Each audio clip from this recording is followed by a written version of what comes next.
Hi, Kelly. Welcome to G2's Industry Insights. This segment right here is where we get marketing leaders like you on our platform and we talk about some of the trending topics. And today we are going to talk a lot about buyer behavior, demo automation, and everything that comes under it. Recently, G2's buyer behavior report came out, and it predicts a 10% increase in digital self-service sales. As a marketing leader, why do you think this trend is accelerating? What's fundamentally changed about the B2B buyers that's driving this move away from traditional sales engagement? That's a great question and a great data point. So I think that when I think about the shift towards digital self-service accelerating, it's really a symptom of a much larger change.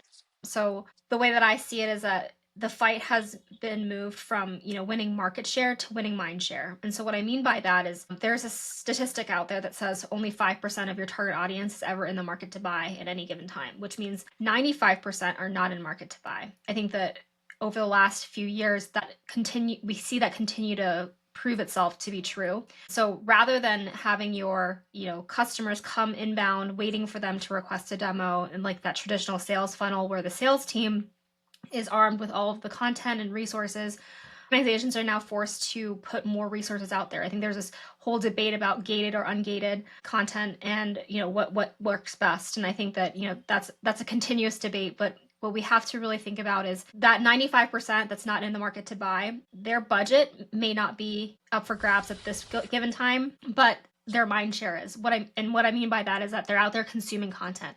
They're out there forming opinions about different brands. They're building mental models about your category without any intent to purchase. By the time they are entering that buying mode, they already have a few brands in mind that they would want to do business with because of that process of building mindshare.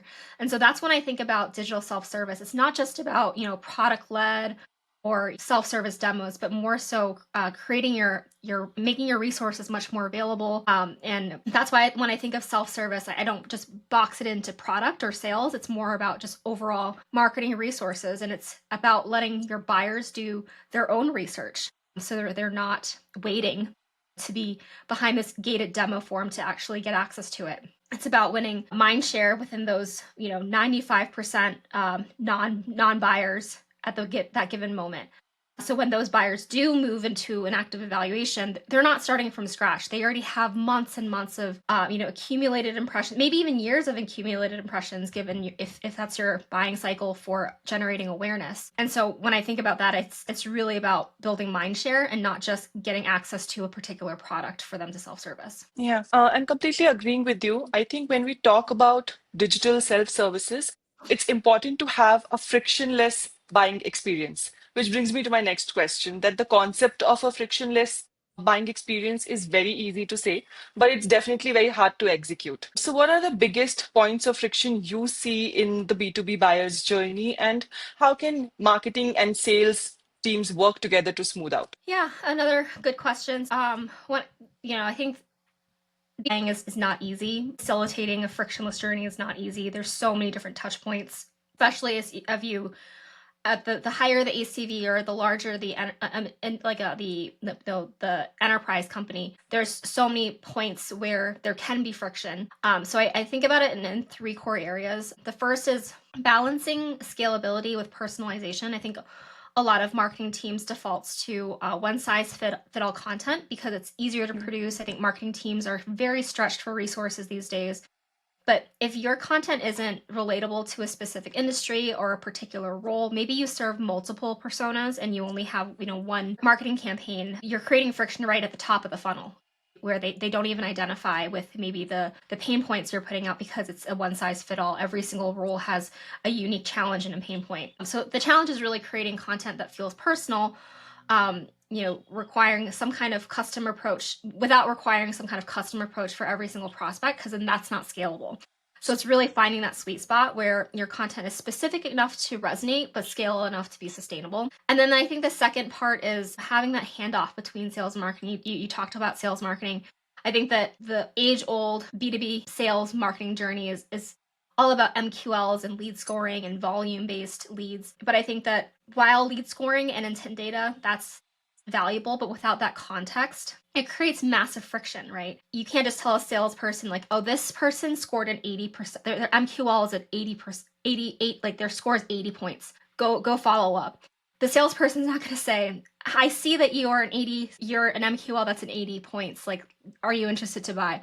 You really have to add some context to that engagement lever. Like, the sales team really needs to understand how that 80 points accumulated up. What was the thing that, what was the content that resonated? What was their engagement pattern that told us about their pain points?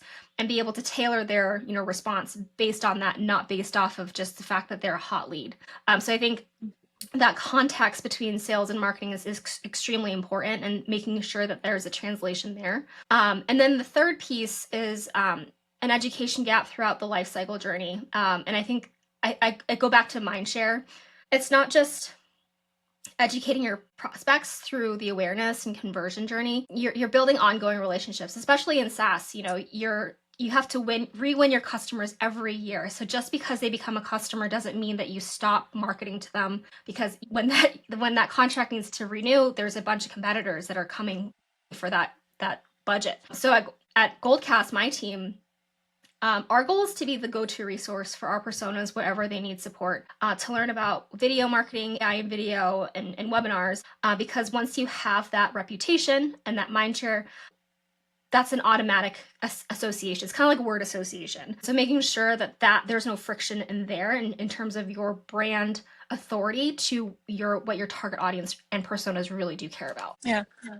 Completely agreeing with you. And I think with everything in mind, I think content also plays a very important role. How do you use content to facilitate a self-service motion? I mean, what are the key elements of a content strategy that allows a buyer to educate themselves and move through the funnel without needing to speak to a salesperson? That's a great question. So, drawing from my previous point about being that trusted resource, that I think content plays such an important role in building that relationship between a B2B brand and a buyer, because very often you don't get the chance to be in front of your buyers. It's really your content that's in front of them. It's your ads. It's really, those are all different touch points for mindshare. And so for the way that I think about it, and the way that we think about it here at Goldcast, is a video first approach. Your content strategy needs to serve the entire relationship life cycle, from the first moment someone discovers a pain point all the way through to, like I said, customer expansion. So video plays a huge role, because video helps humanize your brand and creates that authentic connection, and you can do that scalably. We all know, we've all seen that trend already. LinkedIn is fully in on video. You see that over the last year or so. And TikTok is also very much a big strategy for a lot of brands, and that short form style, because it really makes that connection within that 30 seconds. Human faces in video are so important, especially in a time where AI is so prevalent and authenticity is scarce. A video first approach is really, really key. And I think that when I think about another element that's really important for content strategy for self-service, it's your real customers' voices. It's not just your brand talking about yourself, and not just testimonials, but actual stories about transformations and outcomes. So it's 10 times, 100 times more powerful when I have a customer tell a prospect that they were successful in accomplishing X, Y, and Z, versus me saying that from my own company. And so really, really being able to find those customer voices, tell those actual stories, how being able to invest in those customer relationships to be your champion, that can pay off so much. And then I think the last piece, when I think about the trusted resource, is acknowledging your competitive landscape. We live in a world where every single software category has at least over 5, 6, 7 competitors. Acknowledging your competitors in the space, and without being defensive, it's helping your buyers understand the entire landscape, when to use what tool, because even though there might be head-to-head competitors, I think that buyers are sophisticated and smart enough to understand sneaky, or how do I say this? Like, you don't want to put down your competitors. I think there's a time and place for you to be smart about saying, like, if your goal is X, Y, and Z and your budget is X, Y, and Z, then this is great. But if your goal is X, Y, and Z and your budget is this, then we are great. So being able to acknowledge that landscape without being defensive, I think, is really, really key in becoming that trusted resource. Yeah, I think you shared some great points there.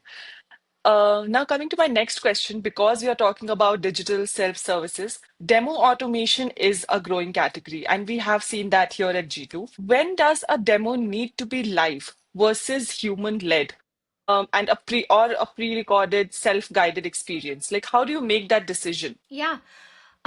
Personally, I think this really depends on your product complexity and how predictable your use cases are. I think that automated demos work the best when you have very, very straightforward pain points with very specific and predictable needs that fall into very clear categories.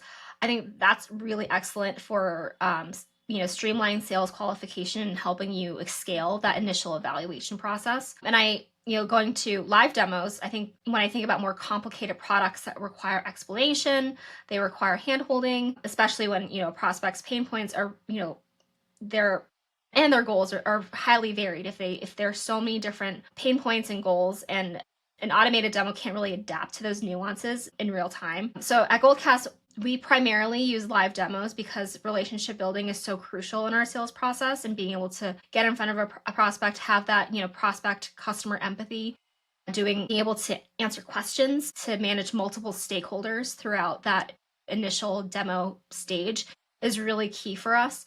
But we also offer on-demand demos as teasers. So that's a really, really great hook for intent signals. And we find that the most qualification value comes from that live engagement layer. But again, we have that on-demand demo because I think that we live in a world today where we have to meet our audience where they're at. If they prefer to be on a live call, we need to offer that. But if they also prefer to not speak to a live human, to be able to self-serve the information, we also have to offer that as well. So we do offer both ways. And I think the decision really comes down to whether or not your product and your market can deliver value through a self-guided exploration, or if it requires human context and customization to truly resonate. Like, I think there are certain industries that are very used to a specific buying motion. I think Yeah. about financial services, where they may not be able to self-serve a product demo or whatnot. They're so used to being handheld through that process. So if you're looking to break into those industries,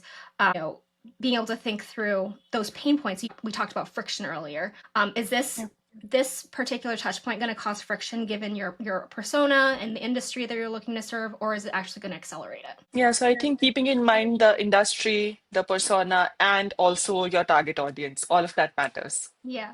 Yeah. And I do think that, it's interesting because when I think about content, it's not just, we can't just publish our blog anymore. We have to publish on social. We have to publish in so many different places because we need to meet our audience where they're at. And they have the choice of choosing where to engage these days. And it's up to the B2B brands, any brand, to be accessible to Yeah. audiences everywhere. And that's the same for demos. Some prefer to engage self-service, and some prefer to have a handheld experience with a real live person. So I think that being able to offer both is the best case scenario. But I do think that there are situations where one is more impactful than the other. Yeah, and I think keeping the same rhythm alive, looking ahead, do you think we'll see a complete shift towards self-service maybe in a few years, or will it stabilize at a certain equilibrium with human-driven sales as well? I think there's a place for both. I think that, like I said, it's people will always have a preference of whether or not they would like to have self-service, or if they'd like to have a human driven sales. I think ultimately this touch point of the demo is about relationship building. It's about trust building. So regardless of whichever motion, if you're building trust through product touch points, brand experiences, and you're building trust through a direct sales and marketing interaction, whether it's sales-led funnel or a product-led funnel, every touch point needs to reinforce that relationship of building trust. So I think ultimately it's that's the point that matters, is your process frictionless and building trust throughout this process, because B2B sales is all about relationship building, and your relationship building can be done through a human. It can also be done through a product. And so I think there is going to be an equilibrium between the two. I don't think that human driven sales is ever going to go away completely, because I do think that ultimately we have some really, really complex products that require multiple stakeholders, that were, very, very high in ACV, where sometimes a product led model just will not be able to bring that across the finish line. You shared some great insights here, and that actually brings me to the last question of this interview. If you had to predict the biggest change we'll see in B2B sales and marketing over the next 2 years, what would it be? That's a great question. And I think that 2 years is a really long time to predict change because so much can happen in such a short period of time. I think like even what's going to change in the next month, we don't know because, AI is advancing Yeah. so quickly. But I think when I think about the trends and fads, I think that video is my big bet for the next 2 years in B2B. I think that we're already seeing this shift accelerate. It's just beginning, and I think it's going to continue over the next 2 years. I think it's really exciting because AI is democratizing video production. It used to require a lot of agencies and big budgets, and how it can be democratized to a single marketer to create a very, very polished video. And so I think that's really what I see as like a big change in the next 2 years across sales and marketing. And I think that video is really what makes brands human, and it creates authentic connections. And when you're talking about self-service, whether it's through a on-demand demo process, or if it's through an outreach email, video is really going to be a big channel in building those genuine relationships at scale. Yeah. Yeah, thank you so much, Kelly, for doing this. I think we got some great insights here. You've shared some amazing points, and I can't wait for this article to be live because I know our audience will love it. So thank you so much for doing this. Awesome. Yeah, thanks for having me.